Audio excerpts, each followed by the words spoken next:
Sebentar lagi Anda akan mendengarkan kisah yang sangat seram yang berjudul Arwah Pekerja Cadas Pangeran.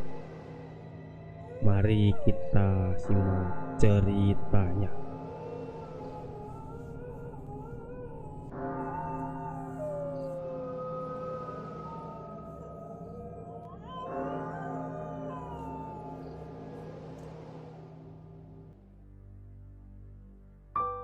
Lepas dari pusat kota Jatinangor, aku akhirnya masuk ke daerah yang terlihat seperti nggak berpenduduk. Tahun 1998, Cadas Pangeran masih sepi. Jalan berkelok dikelilingi oleh pepohonan yang membentuk hutan. Sama sekali nggak ada penerangan, gelap gulita. Memang ada satu atau dua warung kecil berdiri di pinggir jalan, tapi sudah dalam keadaan tutup. Hanya lampu kecilnya saja yang masih menyala redup. Jalanan aspal Cadas Pangeran masih cukup bagus untuk dilalui, walau ada beberapa bagian yang rusak dan berlubang.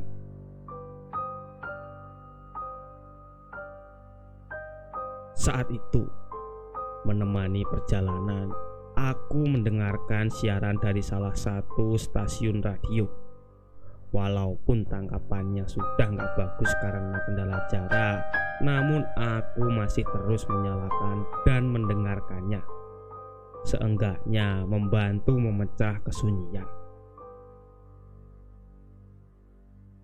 Karena sudah tengah malam, stasiun radio memutar lagu-lagu slow hits yang tenar pada saat itu, ataupun lagu lawas yang masih enak didengar.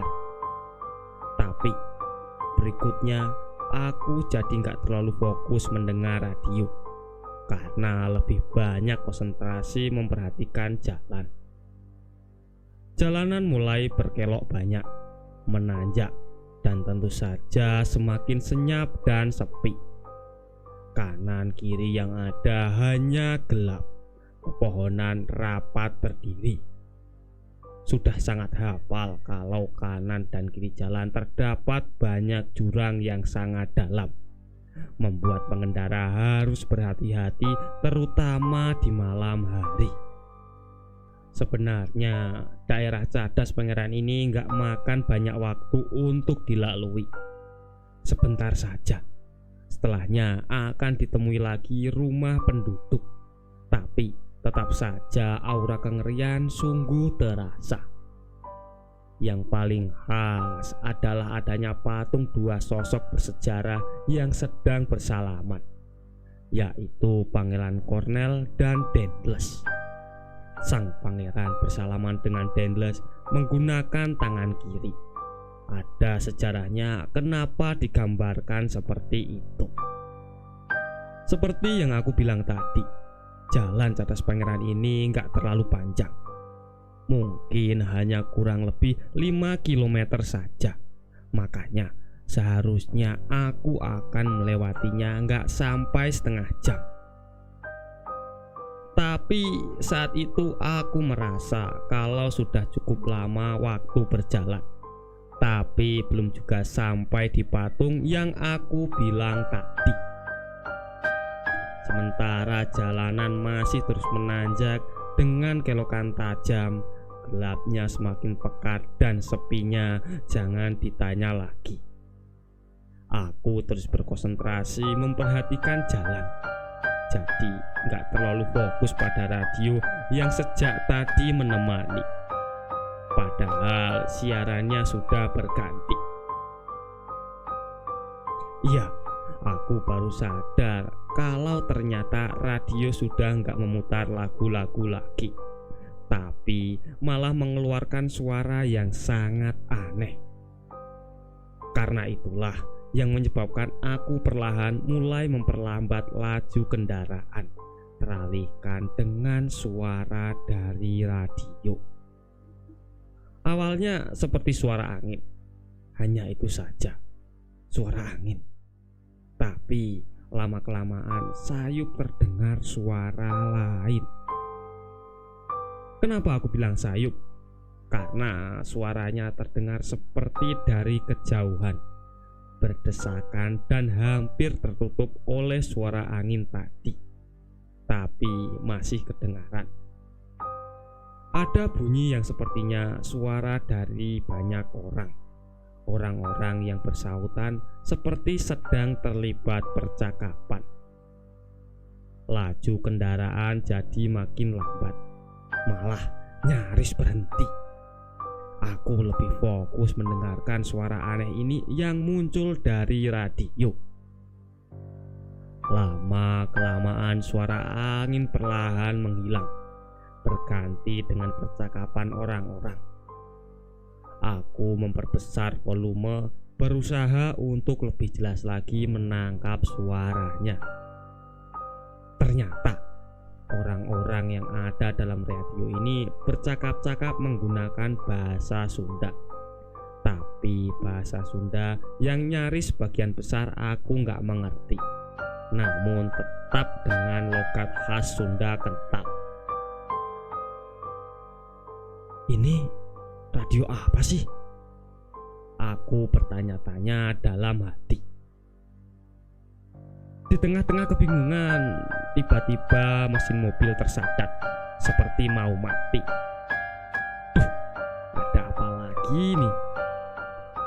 Untungnya aku masih sempat meminggirkan kendaraan tepat sebelum mesinnya benar-benar mati. Dan benar, beberapa saat kemudian mesin mobil mati. Dalam gelap dan sunyi cadas pangeran, aku terdampar di tengah malam buta. Sebentar aku masih diam di dalam. Walaupun mesin mobil mati, namun radio masih terus menyala dengan siaran yang aneh ini. Aku terus fokus mendengarkan, karena lama-kelamaan makin aneh. Percakapan orang-orang itu juga makin gak jelas. Dan keanehan bertambah lagi. Kalau diperhatikan dengan seksama, ternyata ada suara lain.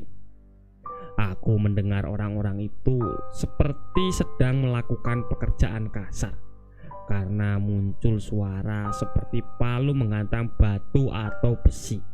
Dan juga ada suara-suara lainnya yang kira-kira suaranya sama seperti itu.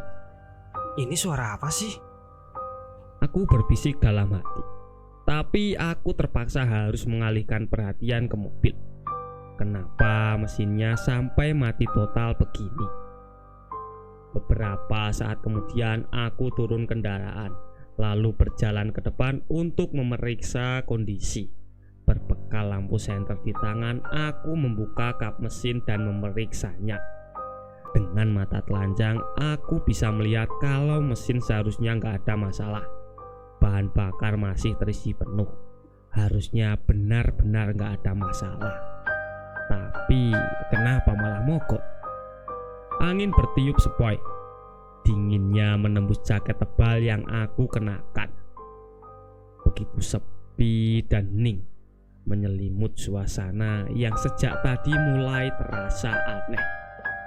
Keanehan mulai menjurus serang ketika aku akhirnya tersadar akan sesuatu.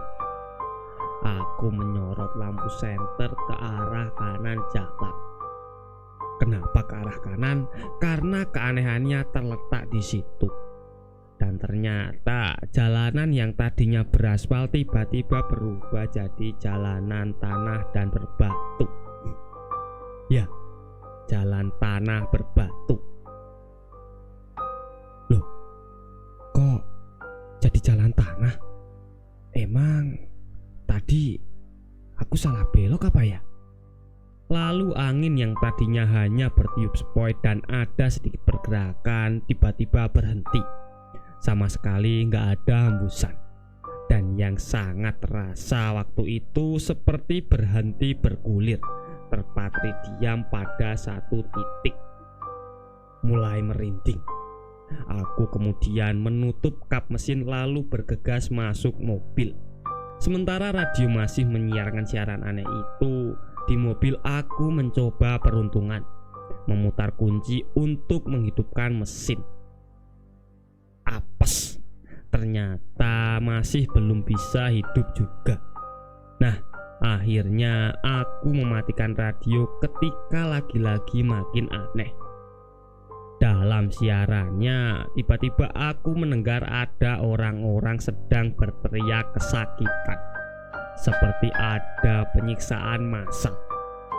Teriakannya sungguh menggambarkan sakit yang teramat sangat mengerikan.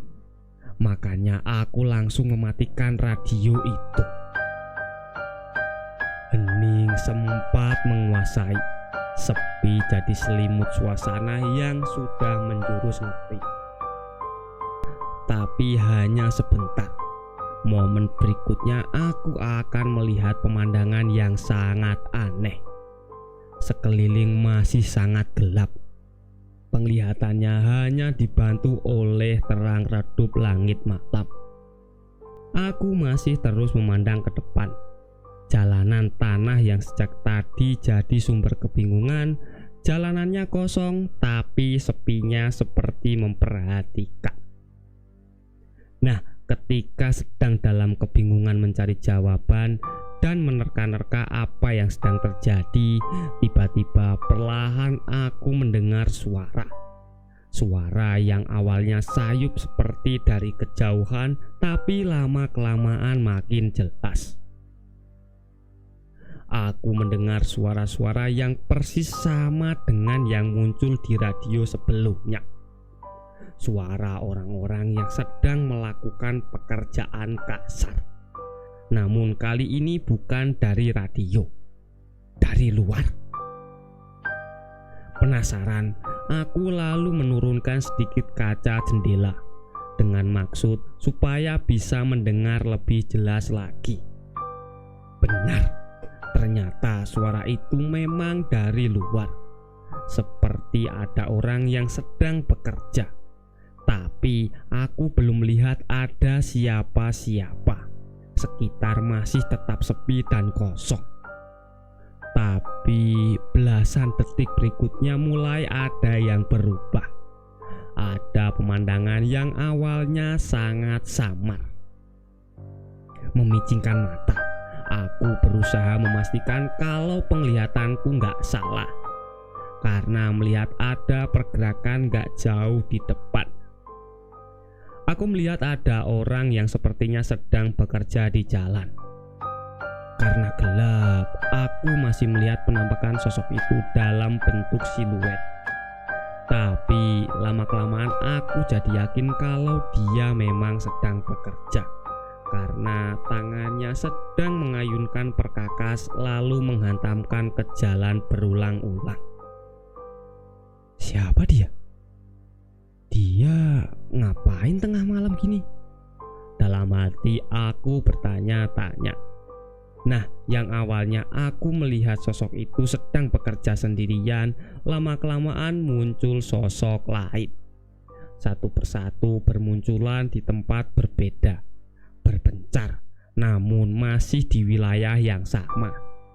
Ada yang kelihatan sangat jauh, ada pula yang hanya beberapa meter dari kendaraan. Dan sama, mereka semua terlihat seperti sedang bekerja. Beberapa di antaranya malah ada yang sambil berbincang. Tapi yaitu, aku tetap melihat dalam bentuk bayangan hitam. Sama sekali nggak bisa melihat wajah mereka dengan jelas. Padahal ada beberapa sosok yang sangat dekat jaraknya. Ketakutan mulai menyeruak isi kepala, karena aku tiba-tiba ambil kesimpulan kalau mereka ini bukan manusia. Keseraman membuat udara dingin jadi sama sekali nggak terasa. Cukup lama memperhatikan mereka semua, sampai akhirnya aku berasumsi kalau mereka seperti sedang bekerja membangun sebuah jalan jalan tanah yang jadi sumber kebingunganku dari awal. Tuhan, sedang terdampar di manakah aku ini? Dan seperti terhipnotis, aku terus-terusan memperhatikan pemandangan seram itu. Sampai-sampai gak sadar kalau ternyata ada sosok yang sedang memperhatikanku. Sosok ini berdiri tepat di samping kendaraan, persis di pintu kanan. Tubuhnya nyaris menempel badan mobil, sangat dekat. Tentu saja aku kaget. Sosok ini hanya berdiri diam, namun sangat berbeda dengan sosok seram lain yang sudah muncul duluan. Dia nggak berbentuk bayangan hitam. Aku melihat dengan jelas kalau dia berbentuk sosok manusia. Sangat jelas aku melihat garis mukanya.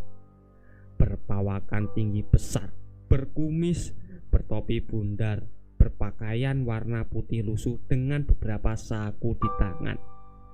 Benar, dia orang bule, terlihat seperti mandor Belanda. Kami bertatapan cukup lama.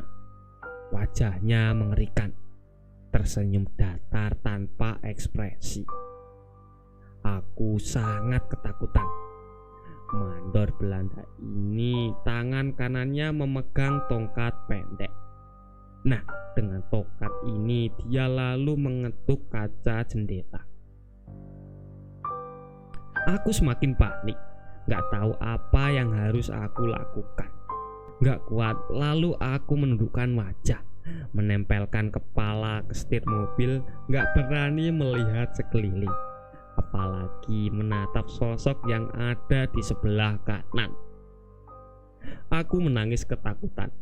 Bait-bait doa mulai keluar dari mulut. Aku meminta pertolongannya. Sementara itu suara ketukan jendela masih terus terdengar serak. Aku nggak berani melihatnya lagi. Lebih memilih untuk terus menunduk sambil berdoa. Ketukan pada jendela terus-terusan terdengar. Namun lama-kelamaan ketukan makin jarang, sampai akhirnya menghilang sama sekali. Suara-suara sosok-sosok yang sedang bekerja pun ikut menghilang. Sepi dan hening kembali menguasai. Tapi aku masih tetap terus menundukkan kepala, belum berani melihat sekitar. Dan beberapa menit lamanya berlangsung seperti itu, sampai ketika tiba-tiba ketukan itu muncul lagi dan kembali tubuhku bergetar. Terus-terusan ketukan pada jendela ada lagi. Kang. Tapi setelahnya aku malah mendengar ada suara memanggil seperti itu. Tentu saja aku langsung menoleh ke jendela. Ternyata di luar sudah ada dua orang pemuda. Yang satu berdiri di samping jendela mengetuk kaca mobil, dan yang satu lagi duduk di atas motor. Aku lalu memandang sekitar. Ternyata sosok-sosok seram sudah menghilang, dan jalanan sudah berubah berganti lagi jadi jalanan aspal. Aku lalu membuka kaca jendela. Dalam bahasa Sunda, pemuda yang satunya berkata, "Kang, kenapa sendirian berhenti di sini? Mobilnya mogok." "Muhun, iya. Ada yang bisa kami bantu kah?" Pemuda itu bertanya lagi. Aku lalu refleks memutar kunci untuk menyalakan mesin. Nah, ternyata mobilnya langsung menyala normal. Sama sekali nggak ada tanda-tanda kerusakan. "Alhamdulillah, udah nyala lagi. Makasih ya."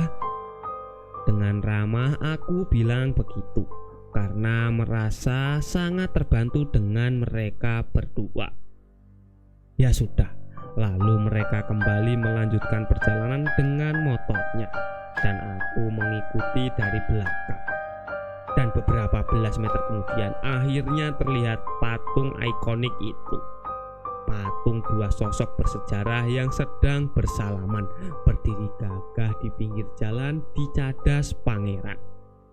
Sungguh pengalaman seram yang sangat membuatku terkesan.